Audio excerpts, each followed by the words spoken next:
Hello friends, welcome to social science with Rinki. कैसे हैं आप? उम्मीद करती हूँ आप सभी अच्छे होंगे। आज जो हम इस वीडियो में पढ़ने जा रहे हैं वो है हमारी 8th क्लास की हिस्ट्री, और हिस्ट्री का चैप्टर नंबर हम 3rd देख रहे थे, ग्रामीण क्षेत्र पर शासन चलाना। इसके कई सारे जो टॉपिक हैं हम कवर कर चुके हैं। लास्ट टाइम जो हमने टॉपिक डिस्कस किया था वो था सब कुछ ठीक नहीं है। ये टॉपिक हम लास्ट टाइम डिस्कस कर रहे थे।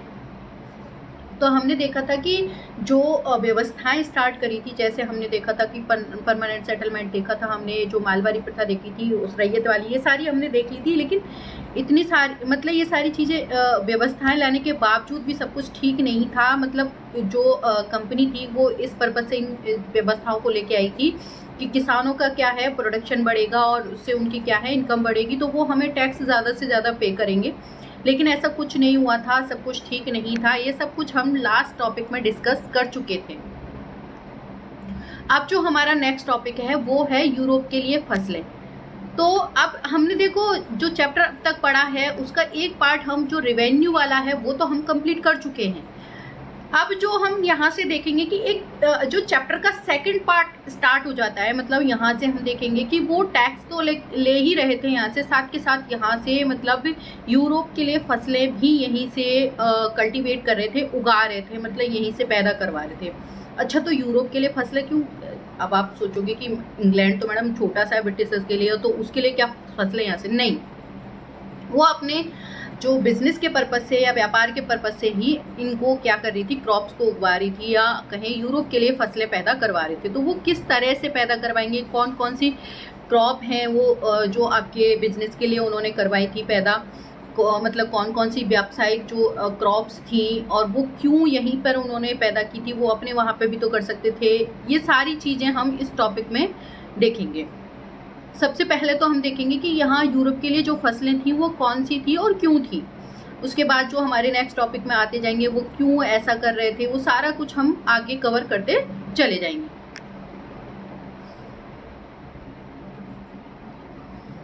यूरोप के लिए फसलें। अंग्रेजों ने यह भी महसूस किया कि ग्रामीण इलाके न केवल राजस्व प्रदान कर सकते हैं बल्कि वहाँ यूरोप की ज़रूरत के हिसाब से फसलें भी पैदा की जा सकती हैं। कि अब अंग्रेजों ने देखा कि हम यहाँ से मतलब टैक्स तो, राजस्व तो ले ही सकते हैं, लगान तो ले ही सकते हैं, लेकिन इसके साथ साथ हम क्या है, यहाँ पर यूरोप की ज़रूरतों के हिसाब से जो फसल है, क्रॉप्स हैं, वो भी हम पैदा करवा सकते हैं, यहाँ पे कर सकते हैं। मतलब उनका ध्यान अब क्रॉप्स पैदा करवाने पे चला गया था। एक मिनट।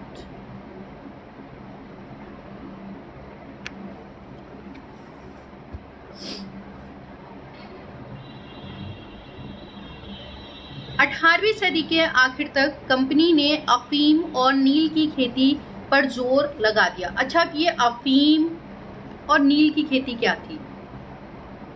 हाँ, ये वही नील है जिसकी हम बात करते हैं, जो हमें कपड़ों में मतलब कलर देने के लिए, डाई देने के लिए। आपने देखा होगा जब आप छोटे होंगे, मतलब जब टाइम में स्कूल जाते होंगे, तो आपके कपड़ों को, वाइट वाले कपड़ों को ठीक रंग कलर करने के लिए उसमें नील दी जाती थी। आज जो आप इंडिको देखते हो वो यही कलर है, नील का कलर ही है।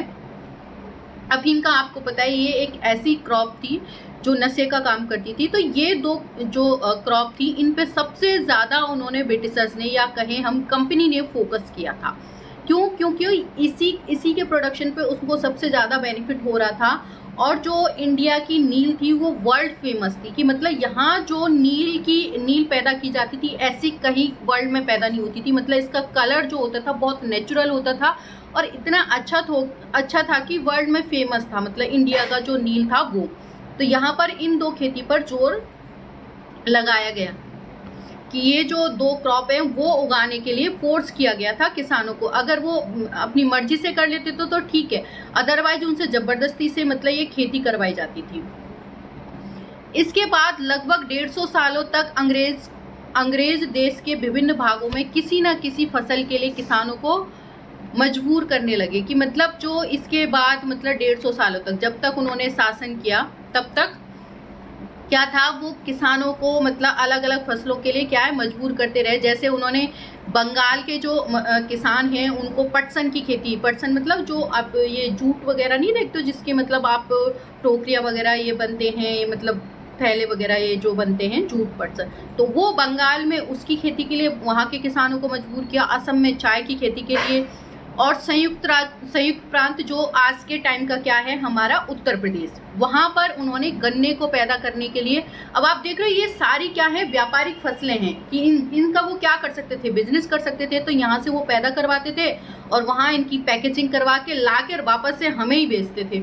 सोचो हमारे यहाँ से ही तो वो पैसे ले रहे हैं, राजस्व ले रहे हैं, मतलब लगान ले रहे हैं, फिर क्या कर रहे हैं यहीं से फसल पैदा करवा रहे हैं, फिर इसको लेके जा रहे हैं और फिर वापस से हम ही को बेच रहे हैं, तो हमें क्या कुछ नहीं मिला।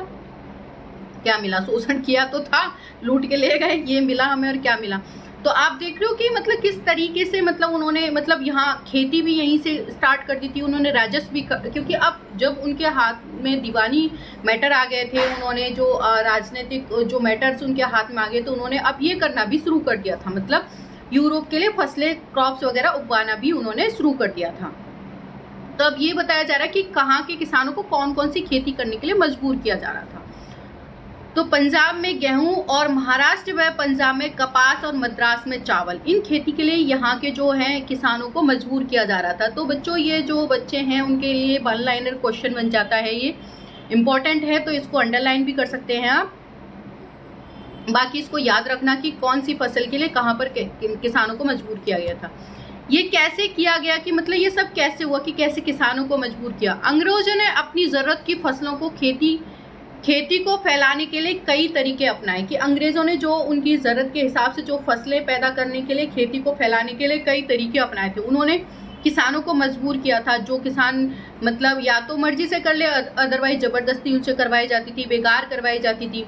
एक्चुअल में किसान ये वाली जो नील और अफीम की खेती तो करना ही नहीं चाहते थे, क्योंकि उन्हें तो कोई बेनिफिट ही नहीं हो रहा, उन्हें कौन सा बिजनेस करना था, व्यापार करना था, लेकिन उनसे ज़बरदस्ती करवाई जाती थी। और दूसरी बात ये थी कि अगर वो ये खेती कर भी लेते थे तो उसके बाद वो दूसरी जो खाद्यान्न फसलें हैं वो नहीं उगा सकते थे उसमें, मतलब ऐसी फसल नहीं क्रॉप कर सकते थे जिसमें मतलब वो खाने वाली हो, जैसे आपके गेहूं हो गया, ऐसी चीज़ें जो हैं वो नहीं उगा सकते थे। उसकी रीज़न क्या था, क्योंकि जो मिट्टी का उपजाऊपन था वो ख़त्म हो जाता था और वैसी फसलों के लिए वो नहीं बचती थी, मतलब जो आपकी भूमि है, इसलिए। तो अब अंग्रेज़ों ने अपनी जो ज़रूरत की फसलें हैं उनकी खेती को फैलाने के लिए कई तरीके अपनाए कि किस तरह से वो अपनी खेती को फैला सकते हैं, उन्होंने कई सारे तरीके अपनाए थे। आइए इस तरह की एक फसल और उत्पादन की ऐसी एक पद्धति को अच्छे से समझें कि ऐसी कौन सी जो फसल थी, क्या जो मतलब जिसका प्रोडक्शन किया जाता था, किस तरीके से किया जाता। तो यहाँ अब बात किसकी हो रही है, यहाँ बात हो रही है आपकी नील की, जिसकी हम बात कर रहे हैं इंडिको की, ठीक है, जो नील की खेती, तो उसको किस तरह से उसका प्रोडक्शन किया जाता था, वो इतनी फेमस क्यों थी, उसकी ऐसी क्या खास बात थी, ये सारा कुछ हम नेक्स्ट टॉपिक में कवर करेंगे। अगला जो हमारा टॉपिक होगा वो है क्या रंग का भी कोई इतिहास है, कि हिस्ट्री का क्या कोई इतिहास है, कि कलर से कोई इतिहास जुड़ा है नहीं है, ये सारा कुछ हम नेक्स्ट वीडियो में कवर करेंगे। तो हमारा ये जो टॉपिक है, हमारा जो टॉपिक हम देख रहे थे यूरोप के लिए फसलें, कि कौन कौन सी फसलें क्रॉप्स हैं वो यूरोप के लिए उगाई जा रही थी और उनको किस तरह से किसानों को मजबूर किया जा रहा था वो क्रॉप्स पैदा करने के लिए, ये सब कुछ हम इस टॉपिक में देख चुके हैं। अगला जो टॉपिक हम कवर करेंगे नेक्स्ट वीडियो में, तो मिलते हैं एक नए टॉपिक के साथ एक नई वीडियो में। Thank you so much.